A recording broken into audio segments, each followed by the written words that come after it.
with the Padres that first year in 1936.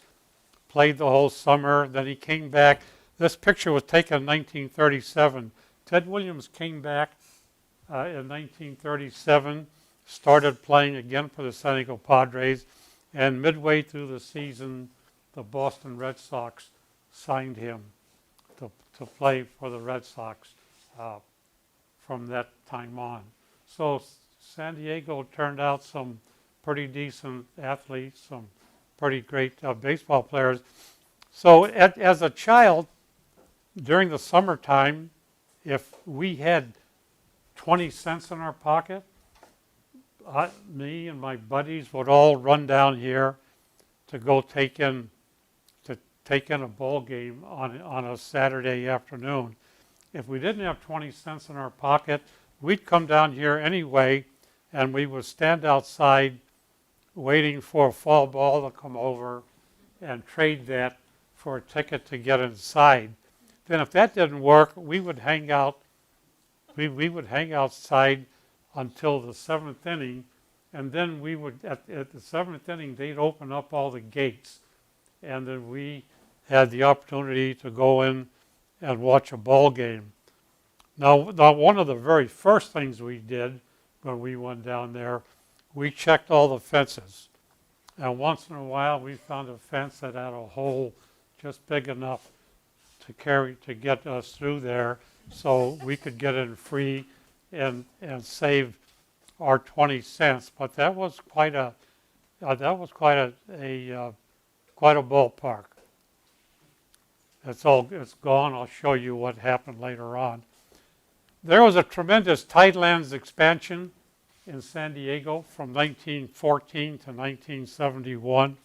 There was a lot of fill dirt moved all over San Diego, from the tip of Point Loma to Lindbergh Field, down to the waterfront, down to South Bay, Chula Vista, back up towards Coronado. All the shaded areas represent the result of dredging, taking the mud out of the bay and developing land.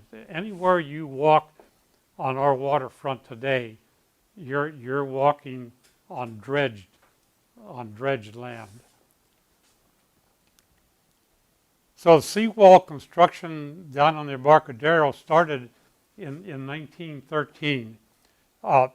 The people in San Diego decided we better do something to improve our waterfront, because in 1915 the Panama Canal is going to open up, and we want to compete with maritime activities in our bay.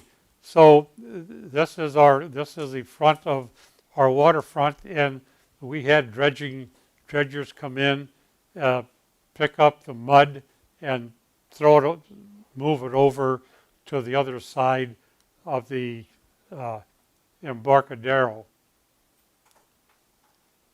So the northern seawall began in 1913. It started down at the foot of Broadway, and they started tossing the mud over to the other side to create more land. The railroad tracks were running right about through this way here. I see my elementary school, Washington School, up in the background. The Maritime Museum today is right about in this area. Anthony's Fish Grotto would be right about down here. In this big puddle of mud here, today you'll find that big white beautiful building that's on the Embarcadero. How many of you have seen that? Oh, we got to get you down to Embarcadero a little more. Okay. The county building. It's county operation building.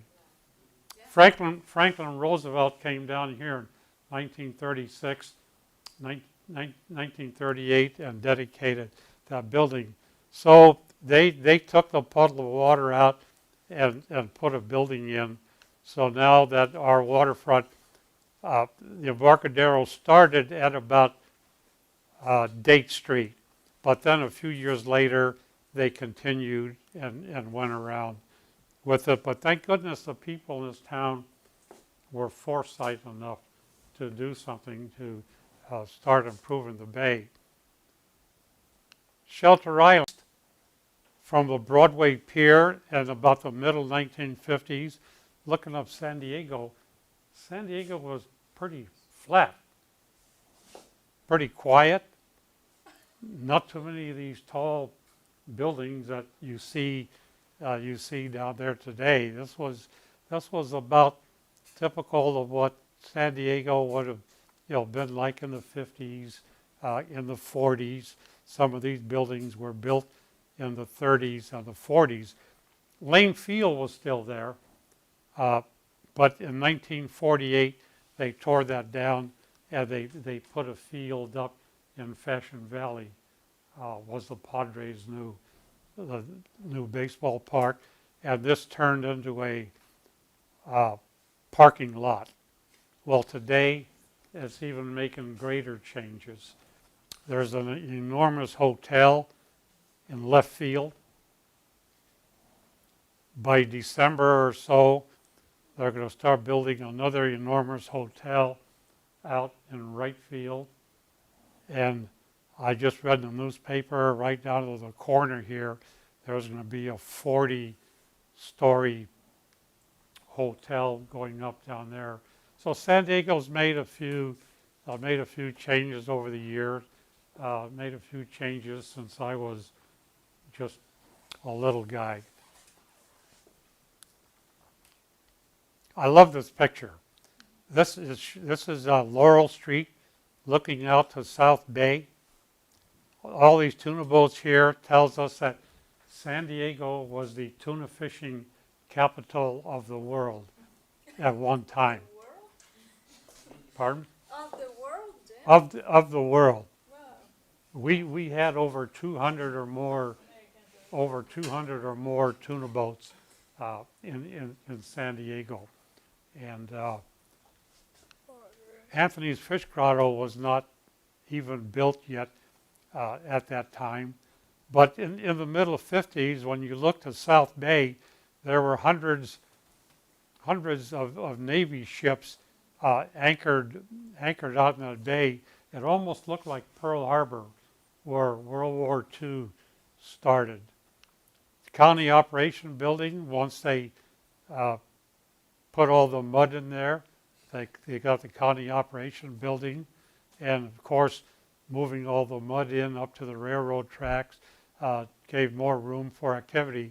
Now the Star of India was birthed down at this south end of the bay for quite a few years.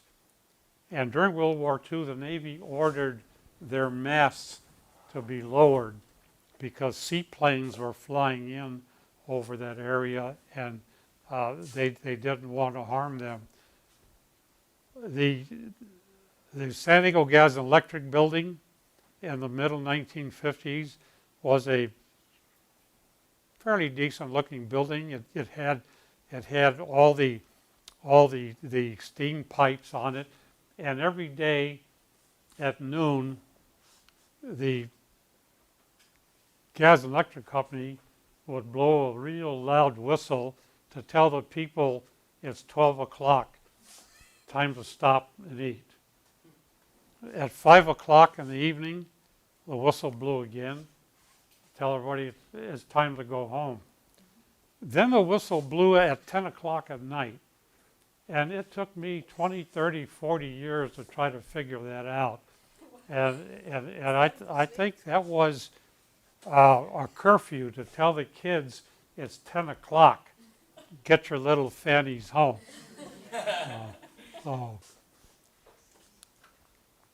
So flying boats were a colorful part of our bay, landing in the bay, coming right in over the County Operation Building. And then seaplanes came in and took over this type of flight. And again, I see my Washington Elementary School right in the center there. there were a lot of activities on the waterfront, boats arriving, departing, lumber schooners discharging lumber, ships loading bales of cotton, fishermen mending nets, crushing ice for the tuna boats that didn't have a modern type of refrigeration program, and of course the Padres, baseball games. I visited Campbell Shipyard quite a bit with my father. He was in the ship chandler business, selling supplies to the tuna boats. And I got to watch a lot of tuna boats being built. There were usually 3 or 4 tuna boats being built at any given time. I got to watch a lot of boats being launched down there. And the tuna boat was a major part of the family prior to the maiden voyage, before the ship went out and made its first sail. The tuna boat owner would invite all his friends and relatives to the boat, and they would sail out to Coronado Islands, have a party, have a dinner, and come back in.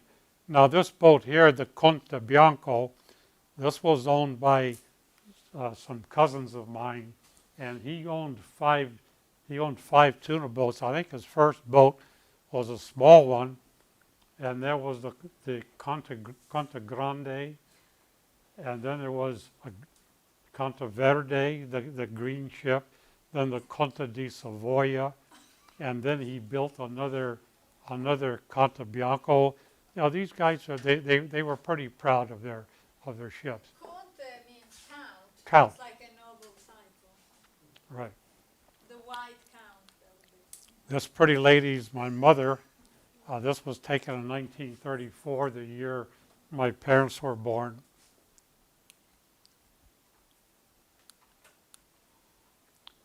On the trial run, everybody went for a ride.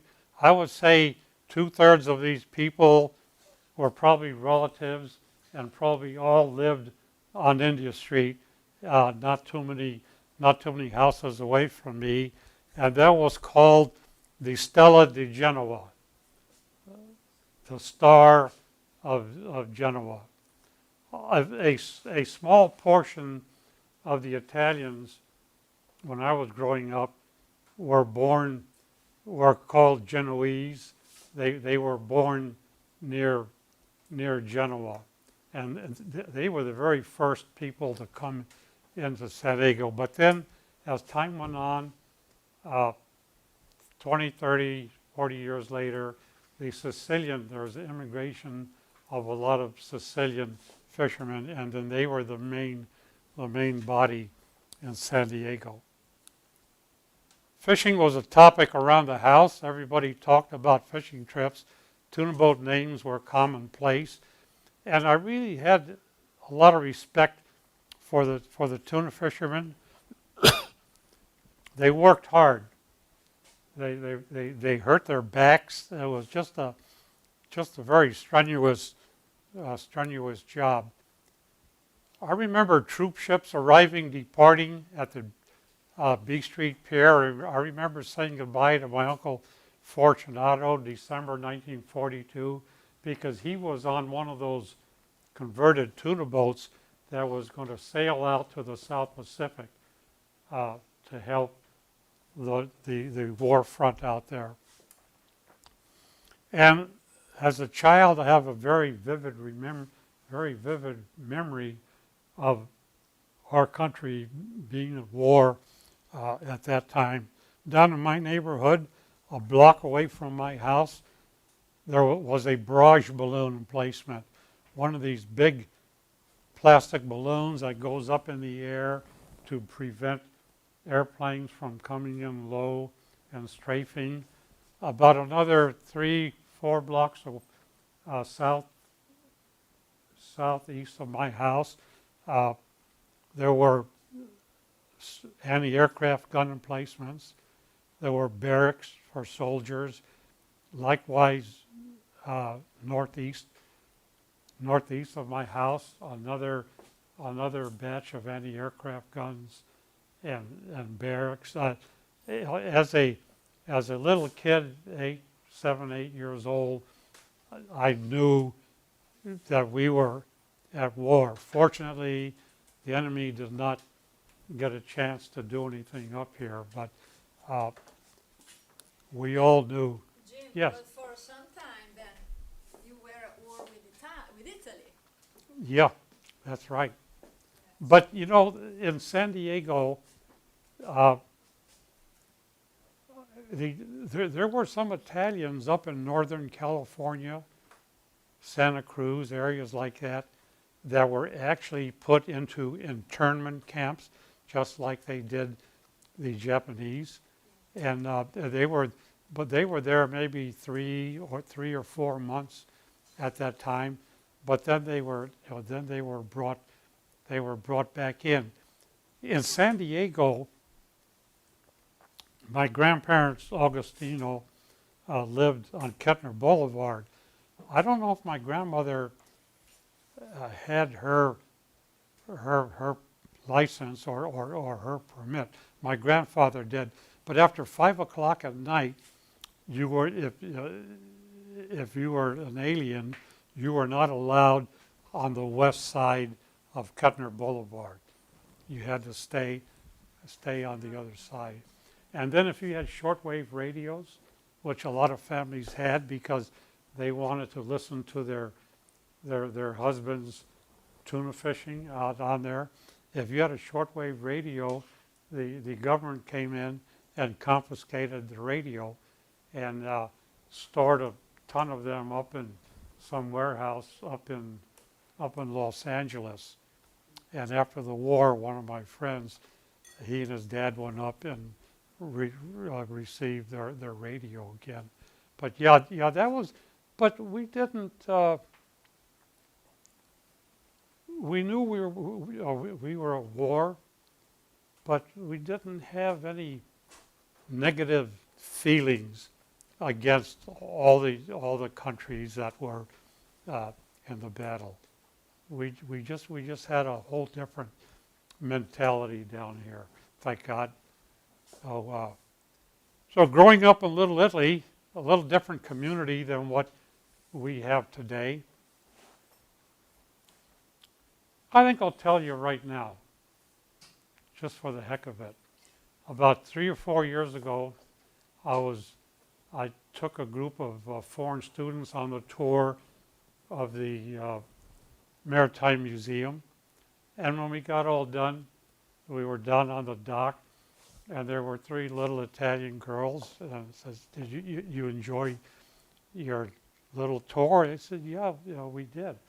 I says, "Have you had a chance to see Little Italy?" This little girl looks up to me. "Why do I want to see Little Italy? I'm from Big Italy." and I mean, that really knocked me for a loop.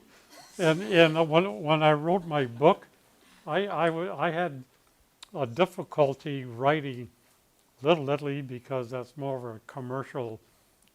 I think maybe a commercial story. And I never forgot that little gal.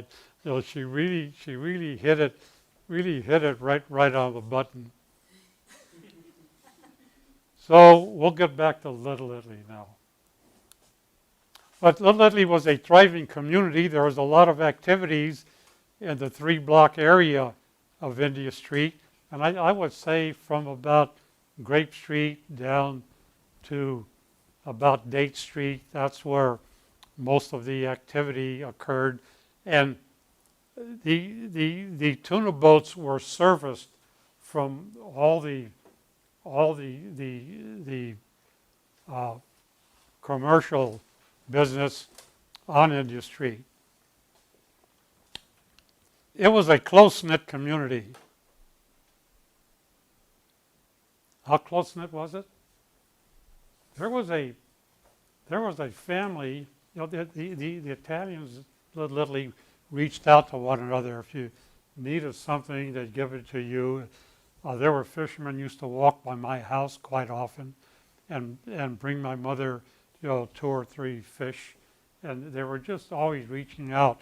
But in 1931, there was a family, the DeLeo family, Mr. and Mrs. DeLeo.